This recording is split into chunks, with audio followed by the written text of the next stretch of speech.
Nesse último domingo, dia 15 de novembro, milhares de brasileiros foram às urnas exercer a sua cidadania e escolher os próximos representantes que ocuparão os cargos de prefeitos e vereadores dos municípios do país.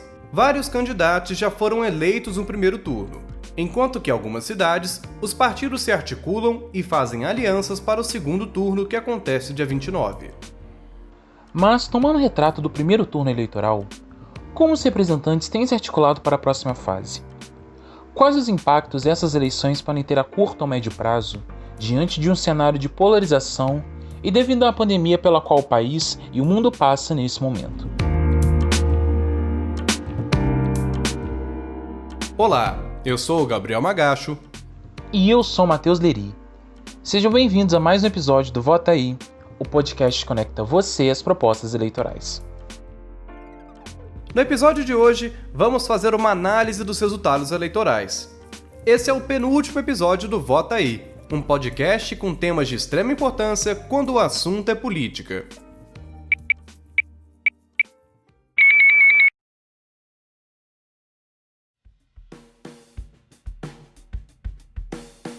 O segundo turno das eleições vai acontecer em 57 cidades no dia 29 de novembro. É que, na verdade, somente cidades com mais de 200 mil eleitores estão aptas para essa segunda disputa. Para compreender melhor os resultados desse primeiro turno que já aconteceu e como essas eleições podem refletir no segundo turno, vamos conversar com dois cientistas políticos neste episódio de hoje. Felipe Borba é doutor em ciência política pelo IESP-UERJ e também professor adjunto da Unirio. Ele é especialista na área de estudos eleitorais e de partidos políticos.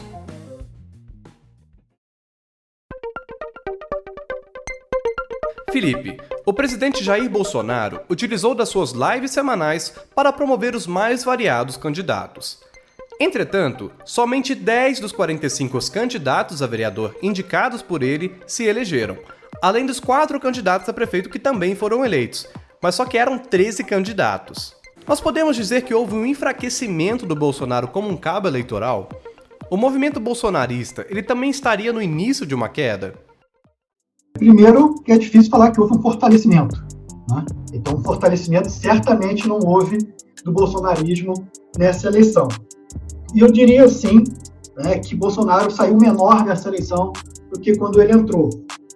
Como você pontuou muito bem, apenas em Fortaleza, o candidato dele tem uma chance real mesmo de se eleger prefeito. Aqui no Rio de Janeiro, o candidato que ele apoiou, o Crivella, conseguiu ir para o segundo turno, mas dificilmente conseguirá a reeleição, o que será uma dupla derrota, né? Porque candidatos à reeleição normalmente têm uma chance maior de ser eleitos que os candidatos que não concorrem à reeleição. E São Paulo, né, que é a maior cidade do país, o candidato que ele apoiou, Bolsonaro, teve uma derrota consagradora, se a gente pode dizer que existe derrota consagradora, liderou durante a maior parte da campanha e terminou bem abaixo daquela quantidade de votos que ele tinha no começo. Essa derrota tem muito a ver com a falta de articulação do próprio presidente. O presidente não tem um partido político hoje em dia. A aliança que ele buscou criar não se consolidou.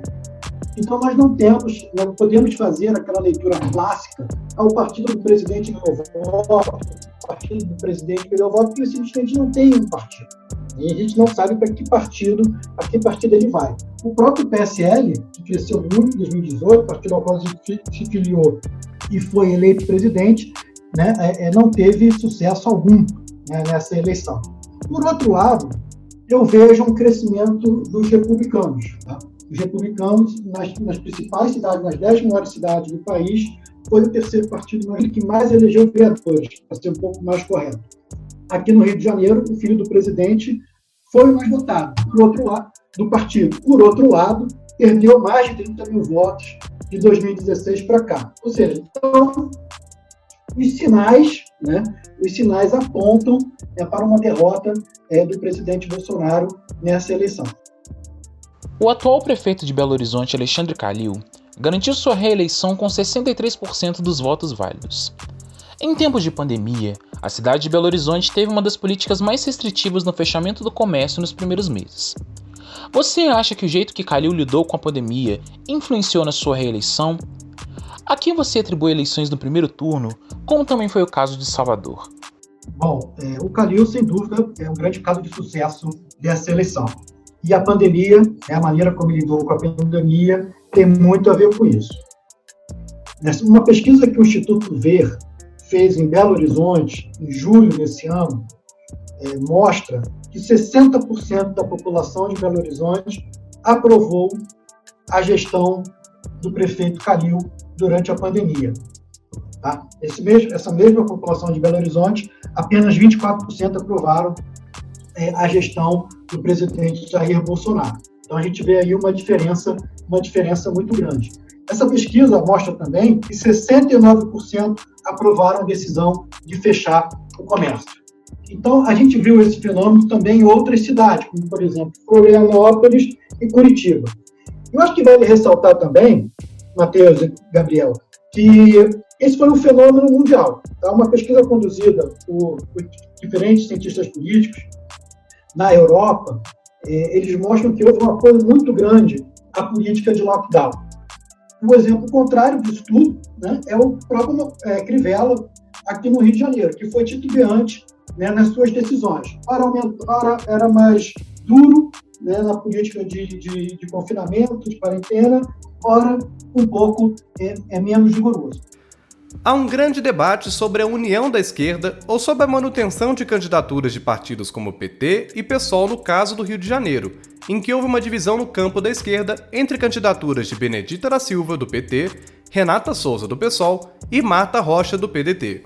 Uma provável união desses partidos chegaria no segundo turno? Como avaliar em qual medida um partido deve abrir mão de sua candidatura própria? Bom, a esquerda no Rio de Janeiro tinha uma boa expectativa no período pré-eleitoral. Se ela tivesse, né, da maneira como eu vejo, se organizado em torno do Marcelo Freixo, que hoje em dia é, sem dúvida, a maior liderança de esquerda do Rio de Janeiro. Porém, né, por motivos, os partidos não se organizaram, o Freixo decidiu, então, não concorrer, que para mim foi um equívoco do Freixo, né, que a candidatura ela precisa ser consolidada com o tempo. Então, a esquerda se pulverizou em 3 candidaturas, o PT com a Benedita, o PDT com a Marta Rocha e o PSOL com a Renata. A soma desses 3 candidatos é maior do que a votação do Crivella. É difícil, claro, que nem todos aqueles continuariam votando se fosse um candidato só. Mas, sem dúvida alguma, a expectativa era melhor. O que é bom frisar que o Rio de Janeiro não tem uma esquerda consolidada como é São Paulo. Ter 2 candidatos de direita no segundo turno, de centro-direita, como nós vamos ter agora, não é algo inédito no Rio de Janeiro. César Maia e o Luiz Paulo Conde também disputaram o segundo turno em 2000. Então, assim, a esquerda ela foi muito forte no final dos anos 80 e início dos anos 90. Em 1988, por exemplo, os 2 candidatos mais votados foram Marcelo Alencar do PDT e o Jorge Bittar do PT. A Benedita, em 92, foi altamente competitiva. Quase venceu a eleição do César Maia no segundo turno. E nós só fomos voltar a ter um candidato de esquerda no segundo turno em 2016, com o Marcelo Freixo. A não ser que a gente considere o Gabeira como um candidato de esquerda, né, quando ele foi para o segundo turno contra o Eduardo Paes. Então, a esquerda não tem um histórico de sucesso na cidade do Rio de Janeiro como ela tem em São Paulo, por exemplo. Então, essa falta de articulação torna o cenário ainda pior. Tá? Então, sim, sem dúvida alguma. Agora, saber por que os partidos não se uniram, não se organizaram em torno de uma candidatura, é algo difícil, né, de responder. Acho que cada um tem uma agenda própria, tem uma expectativa futura própria, né, e ninguém gosta de abrir mão do protagonismo, né, em favor de um adversário do mesmo nicho ideológico. O PDT também está causando alguma polêmica nesse segundo turno, porque ainda não houve consenso dentre os partidos da coligação de Márcio França, do PSB, sobre o apoio à candidatura de Guilherme Boulos, do PSOL, em São Paulo, além da candidata Marta Rocha, que também não declarou apoio a nenhum candidato no Rio de Janeiro. Como você avalia a posição do partido? Essa posição ela pode impactar o segundo turno nessas cidades? Eu não acredito muito que o apoio do PDT define uma eleição. O PDT não é um partido que tem essa força toda, mas eu acredito que essa postura é muito isolacionista, né? E não contribui muito para um partido no futuro próximo. Tá? Não só aqui no Rio de Janeiro, mas como em outras cidades, pelo que eu sei, até o momento, também não declarou apoio a Manuela Dávila em Porto Alegre. Então, eu imagino que com essa postura, uma postura que pode ser que tenha alguma coisa a ver com a liderança que o Segundos hoje tem dentro do partido, é uma postura isolacionista, né, e que também não vai agregar apoio ao partido como ele espera receber numa eleição de 2022 para presidente.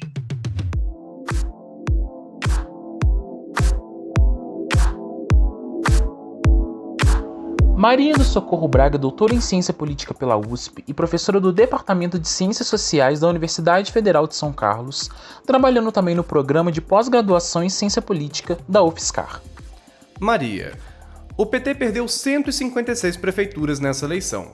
É um número considerável, mas também não é maior do que o do PSDB e do MDB, que tiveram respectivamente menos 302 e menos 278 prefeitos.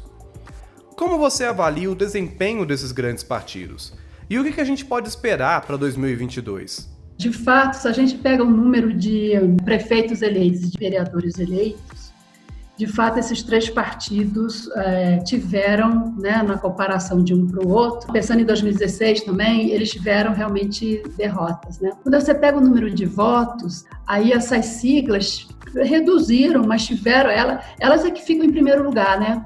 O MDB fica com quase 11 milhões de votos, o PSDB, estou olhando aqui umas tabelas, com quase também 11 milhões de votos. O PSD cresceu demais nessa eleição, né, chegando a quase isso. O DEM ficou em terceiro em número de votos. Progressistas também cresceu bastante. O PT ficou em quinto, sexto. Né?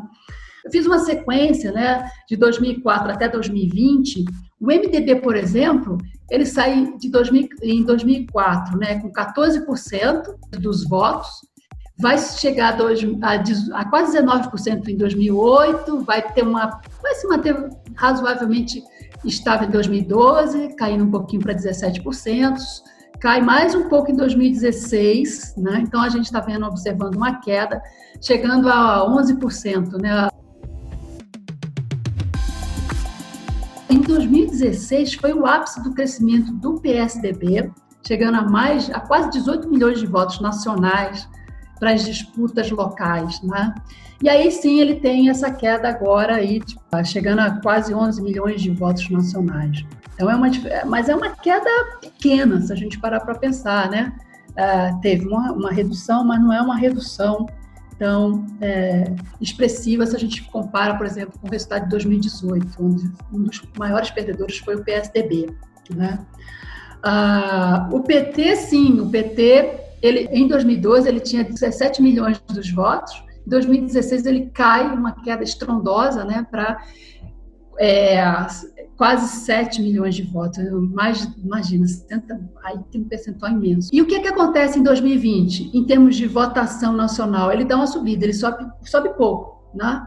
Sobe em torno aí de 2 milhões de votos, então ele fica com 7 milhões de votos a nível nacional, passando aí a ser uma força, a sexta força em termos eleitorais, né? Então, assim, a gente tem que ponderar aí essa queda de 2020 dos principais partidos, né?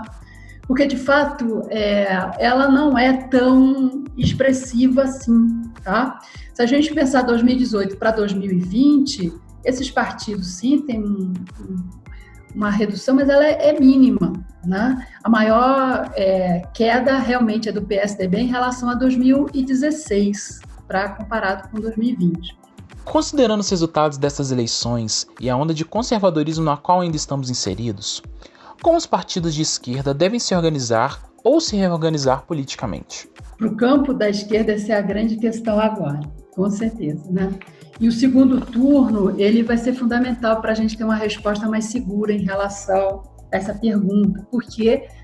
Porque o PT, do ponto de vista da eleição de prefeituras, né, a gente vai ter realmente o resultado mais seguro no segundo turno, né? Onde ele está aí com 15, competindo em 15 cidades, né? Com maior eleitorado, então a gente vai ter esse desempenho mais claro. Mas já projetando, né, vitórias do PT no segundo turno e dado o desempenho do PSOL nesse primeiro turno, né, indo para o segundo turno em cidades tão importantes, ou mesmo do PCdoB, né, com, né, a Manuela Dávila lá no Rio Grande do Sul, né, a esquerda, ao meu ver, ela vai ter que se unir, né?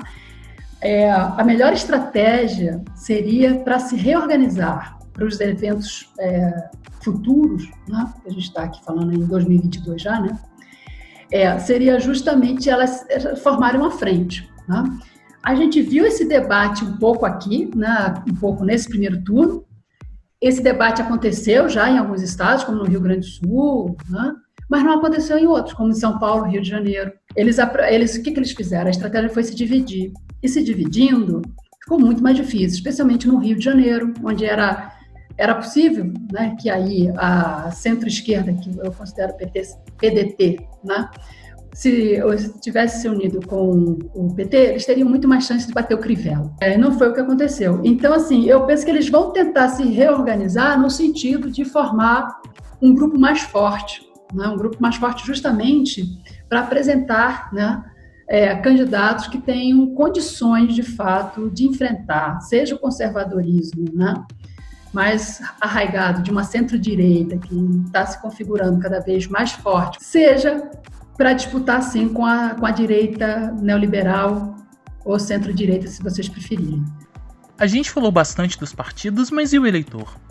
O que esses resultados significam ou mostram das preferências dos cidadãos?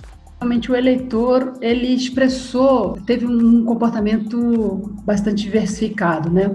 Então, se a gente pensar no número de reeleições que a gente está tendo, né, a gente então pode pensar que o eleitor, o voto foi no sentido da continuidade, de premiar o governante que já está no poder, e que faz todo sentido, né, dado o nosso contexto marcado por essa pandemia, né?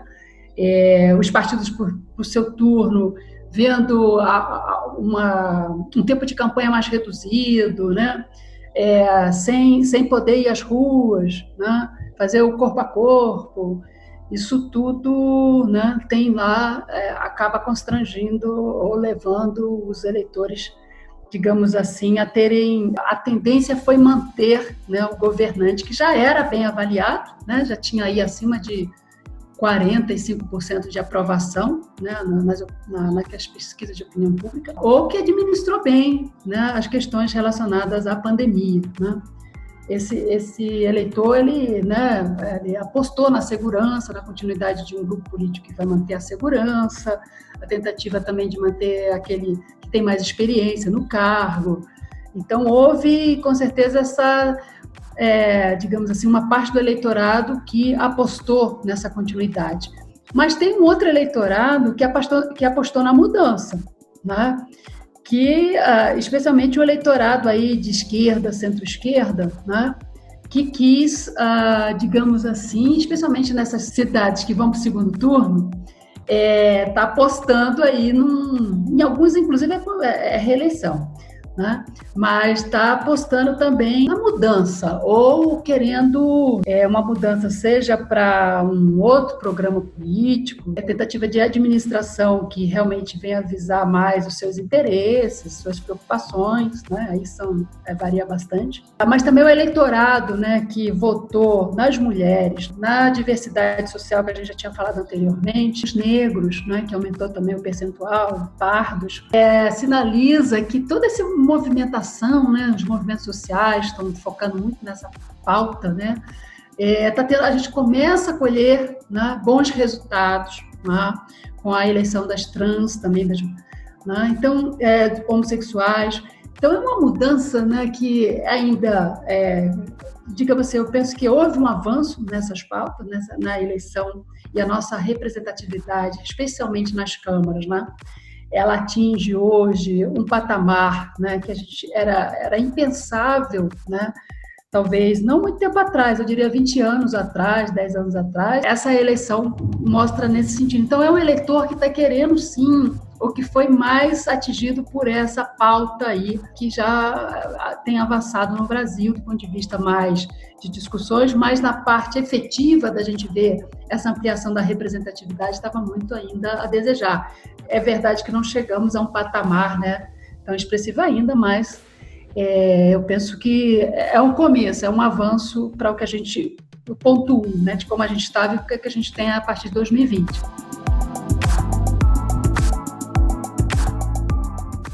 Chegamos ao fim de mais um episódio do Vota Aí. Nós gostaríamos de agradecer a você que nos acompanhou até aqui, aos entrevistados e aos colaboradores do projeto. Não se esqueça de seguir o Vota Aí nas redes sociais e visitar o nosso site.